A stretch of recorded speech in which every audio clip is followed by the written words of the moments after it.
अस्सलाम वालेकुम, हेयर बख्तावर गुल from tetra star. Last video में मैंने आपको इन्वेस्टमेंट की टाइप्स के बारे में बताया था। आज की जो वीडियो है उसमें मैं आपको कुछ की पॉइंट्स बताऊंगी।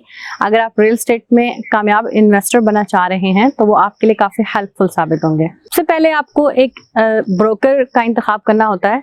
अगर आप एक कामयाब इन्वेस्टर बनना चाह रहे हैं तो आपको सबसे पहले एक ऐसे ब्रोकर का इंतखाब करना है जो कि आप अपने काम के साथ ऑनेस्ट हो, ईमानदार हो, क्योंकि जो भी ब्रोकर अपने काम के साथ ऑनेस्ट होगा वो कभी भी आपके पैसे को किसी भी गलत जगह पे इन्वेस्ट नहीं करेगा। आपको सबसे पहले ब्रोकर की सिलेक्शन से पहले इस चीज़ का कंफर्म कर लेना चाहिए कि वो जो ब्रोकर है वो अपनी फील्ड में कितना कॉन्फिडेंट है। फील्ड नॉलेज, आप जिस ब्रोकर का इंतखाब करें सबसे पहले उसको अपनी फील्ड के बारे में हाउ नो होनी चाहिए।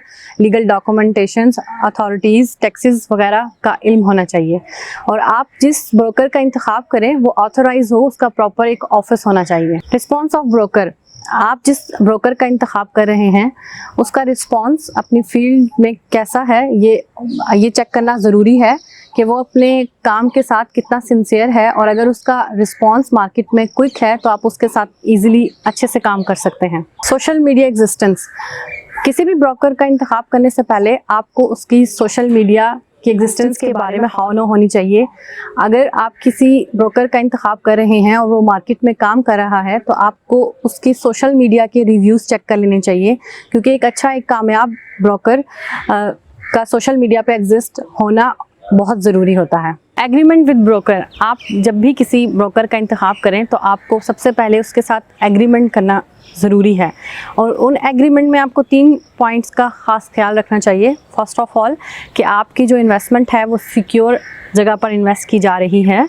नंबर 2 कि आपकी जो इन्वेस्टमेंट की जा रही है उसका ROI सबसे पहले आपको फिक्स कर लेना चाहिए कि आपको वो क्या ROI देंगे। और नंबर 3 सबसे लास्ट ऑप्शन ये है कि आपकी जो इन्वेस्टमेंट है वो रीजनरेट किस तरह से की जाएगी। इन्वेस्ट योर ऑन मनी, अगर आप रियल एस्टेट में कामयाब इन्वेस्टर बनना चाह रहे हैं तो इस बात का ख़ास ख्याल रखें कि आपको अपनी अमाउंट जो है इन्वेस्ट करनी चाहिए, ना कि आप किसी शख्स से बोरो करें या बैंक से लोन लें। तो फर्स्ट ऑफ ऑल इस बात का ध्यान रखा जाए कि जो आप इन्वेस्ट करना चाह रहे हैं रियल एस्टेट में वो आपकी अपनी अमाउंट हो। चूज़ योर लोकेशन, अगर आप रियल एस्टेट में इन्वेस्ट करना चाह रहे हैं तो फर्स्ट ऑफ ऑल आपको इस बात का भी ध्यान रखना चाहिए कि आप जिस लोकेशन पे इन्वेस्ट करना चाह रहे हैं वो लोकेशन सिक्योर है या नहीं। आपको कुछ बातों का ध्यान रखना चाहिए। एक तो इस बात का ध्यान रखना चाहिए कि जिस सोसाइटी या जिस रियल एस्टेट में आप इन्वेस्ट कर रहे हैं वहाँ पर क्या क्या सहूलियात प्रोवाइड की जा रही हैं, वो एरिया सिक्योर है या नहीं है, और इन फ्यूचर में वो आपको कितना प्रॉफिट अर्न करके दे सकती है। कंट्री इकोनॉमी, आप जिस मुल्क में अपनी इन्वेस्टमेंट पार्क कर रहे हैं उससे पहले आपको उस कंट्री की इकोनॉमी की हाउ नो होनी चाहिए। For example stock market, import export, business trend, tax relief by government के बारे में आपको हाउ नो होनी चाहिए कि वहाँ पर उनकी इकोनॉमी किस तर्ज पे गामज़न है। होल्डिंग पावर, अगर आप किसी भी रियल एस्टेट में अपनी इन्वेस्टमेंट पार्क करना चाह रहे हैं तो आपके पास होल्डिंग पावर ज़्यादा होनी चाहिए। अगर आपकी होल्डिंग पावर 2 या 3 मंथ्स की है तो ये आपके लिए लॉस में जाने ख़तरे वाली बात होगी। तो अगर आपकी होल्डिंग पावर 1 साल या इससे ज़्यादा की है तो आप रियल एस्टेट से अच्छे से मुनाफा अर्न कर सकते हैं।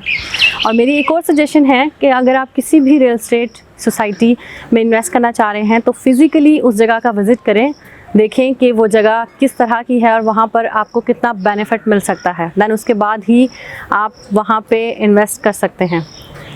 Thank you so much. आने वाली मज़ीद वीडियो में आपको रियल एस्टेट से रिलेटेड इन्फॉर्मेशन मिलती रहेगी। जज़ाकल्लाह, अल्लाह हाफ़िज़।